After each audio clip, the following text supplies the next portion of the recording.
why does it feel so hard to get ahead with money? If you're just tired of your bank account being a constant source of stress, then you are in exactly the right place.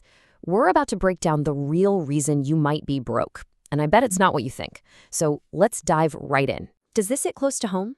You start the month, you've got the best intentions, you tell yourself, okay, this is the month I'm finally going to save. But then you get to the end of it and poof, it's all gone. Look, that feeling is incredibly common, but the solution isn't just about trying harder. It's about understanding what you're really up against. The biggest myth out there is that we just don't earn enough. But the reality? I mean, come on, we've all heard stories of people making six figures who are living paycheck to paycheck, while someone else on a pretty modest income is quietly building wealth. So the real difference maker here, it isn't the size of your paycheck. It is the power of your habits. Okay, so part one, why saving feels impossible. Before we can fix anything, we've got to understand the invisible forces that are working against us every single day. It actually starts inside our own heads with our brain chemistry. See, when you buy something new, your brain gets this little hit of a feel-good chemical called dopamine. It's an instant reward. Saving, on the other hand, asks you to delay that good feeling. So it becomes this constant battle between feeling good now and being secure later. And let's be real, our now brain plays to win. And here we have the silent killer of financial progress, lifestyle creep. You finally get that raise you've been working for, and what happens? Suddenly you're thinking, my car is getting a little old, or we can afford to eat out more, or I deserve a nicer place. It's this sneaky little habit that makes sure your expenses rise right alongside your income, and it keeps you stuck in the exact same spot. And let's be totally honest with ourselves. Our feelings have a direct phone line to our wallets, don't they? We use spending to manage our emotions. That I deserve it purchase after a brutal day at work, or the mindless online shopping when you're bored, it gives you a little comfort in the moment, but it creates some serious long-term financial damage.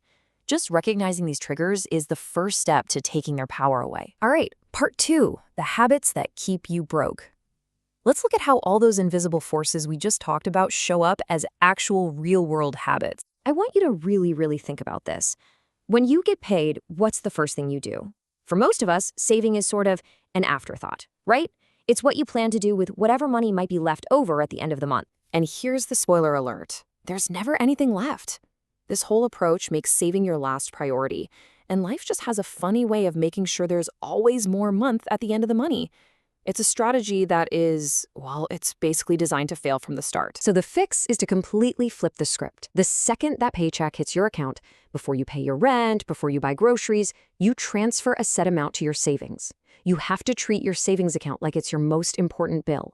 Then you're totally free to spend whatever is left over. This is a total game changer. All right, the second major habit is just letting your money happen. You get paid, you spend on things as they pop up, and you just kind of hope for the best. This isn't financial control. This is what you'd call financial reactivity. I absolutely love this analogy. Think of your income like a team of little workers. If you don't give them specific jobs to do, they're just going to wander off and do their own thing. A budget isn't about restriction. It's about you being the boss and telling your money exactly what you want it to accomplish for you. Okay, this is your rapid-fire toolkit. Don't get overwhelmed. Just look at how simple these fixes are. For impulse buying, just pause for 24 hours. That's it. Living on credit, try using your debit card or cash for daily stuff. No emergency fund, just start with $500. Not tracking your money? A simple app or a notebook checked once a week is all you need. Comparing yourself to others? Unfollow those social media accounts that make you want to spend. See, every problem has a really simple, actionable first step. So, part three, your toolkit for taking control. Now for the really fun part. Let's build up your arsenal with a few super powerful strategies that make all of this feel almost automatic. This might be the most powerful tool of them all. Seriously. If tracking every single penny stresses you out, then just forget it. With reverse budgeting, you only focus on one number, your savings goal. You automate that transfer, and then you're done. You don't have to worry about it. Whatever is left in your checking account is yours to spend, totally guilt-free. Are you feeling overwhelmed by the idea of saving like 10 or 20% of your income? Forget it. Just start with 1%. If you make, say, $3,000 a month, that's $30. It's such a small amount, you will barely even notice it's gone. The point isn't the dollar amount. The point is to prove to yourself that you can do it and to start building that saving muscle. And here are a few more quick wins for you. Set up automatic transfers. Let your bank do the heavy lifting for you. Try a no-spend day once a week just to break the cycle of daily consumption. And my personal favorite, reframe prices. That $100 gadget isn't $100. If you make 20 bucks an hour, it's 5 hours of your life. Now, ask yourself again, is it still worth it? Okay, we have covered a lot. The psychology, the bad habits, all the tools. And I get it. It can feel like a lot to take in. So we're going to boil it all down to one single powerful action.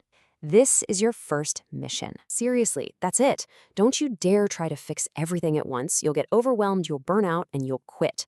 The path to real financial control doesn't start with some massive, life-altering overhaul. Nope. It starts by choosing just one small thing from this entire explainer and committing to it.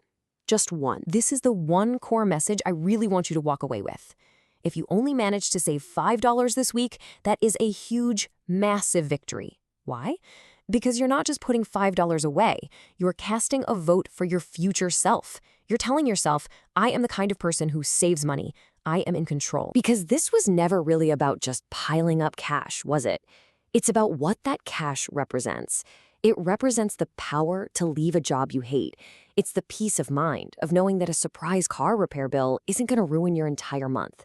And it's the freedom to make choices based on what you truly want, not just what you can barely afford. We all do it. We all live in the land of someday. You know, I'll start saving someday when I get that raise.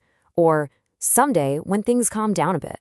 But someday is a thief. It's a trap. It's an excuse that keeps you exactly where you are.